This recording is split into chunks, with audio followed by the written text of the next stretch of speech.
So, do you feel that you are British? I identify myself as a Muslim.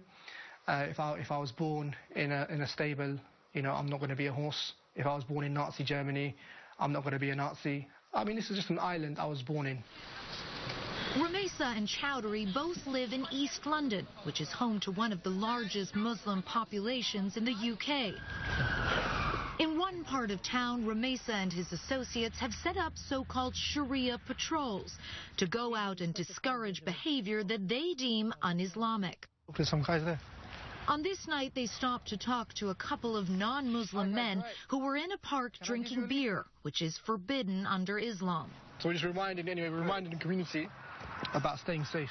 And in this area, there's a lot of gambling that goes on, a lot of alcohol drinking, and it leads to a lot of problems. So we advise you, and we advise anyone you see, to stay away from these things. Get the prostitutes off our streets! But the patrols are not always so friendly. Online clips give a very different picture. A woman in a short skirt is abused. Vigilante. To not dress like that in Muslim area. I'm so appalled. We don't care if you're appalled at all. Muslim patrol. It's Great Britain. This we don't care. It's not so Great Britain. You need to get out of it. A man the patrol thinks is gay is insulted. Get out of here quicker then. You're dirty, mate. You're a gay, mate. Get out of here, mate. In the night time, it turns into a very ugly place like many other places. Walking through London with Rumeysa, you experience an alternate reality where there is no compromise and all conversations are one-sided. Ultimately, I want to see every single woman in this country covered from head to toe. I want to see the hand of the thief cut. I want to see adulterers stoned to death. I want to see Sharia law in Europe, and I want to see it in America as well. I believe our patrols are a means to an end. The only thing I would say is that in America and in the United Kingdom, democracy, backwards one, but it's a system that allows the people to choose what they want and allows people freedom. So why can't I choose Sharia? When in Rome, overthrow Caesar, implement the Sharia. In your home, you can do whatever you want. But what about in the public? Why can't I tell you to cover up? Am I free to say that? Because it would be outrageous. So where's my freedom? Where's my freedom? You can say it to me, but okay, so cover up. Wear the hijab. That's absurd. The thought of Chowdhury's supporters taking the law into their own hands is deeply frightening to most British people.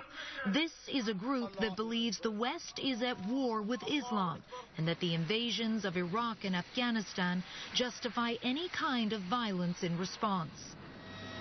The most shocking example of that logic was the gruesome and very public murder of British soldier Lee Rigby on a London street last year. We have killed this man today is because Muslims are dying daily by British soldiers. On that day, the man wielding the knife was a known associate of Chowdhury. Chowdhury has refused to condemn Rigby's murder, nor will he criticize ISIS for the beheading of American journalist James Foley and other Western hostages. You know, I don't know the details about James Foley. I know the details. Let me educate you, because he was a friend of mine. I don't believe you, I'm afraid. Sorry, I don't believe you. You don't believe me that James Foley was a journalist? I don't believe any Western journalist, quite frankly. I believe you're liars until proven otherwise. But let me tell you something.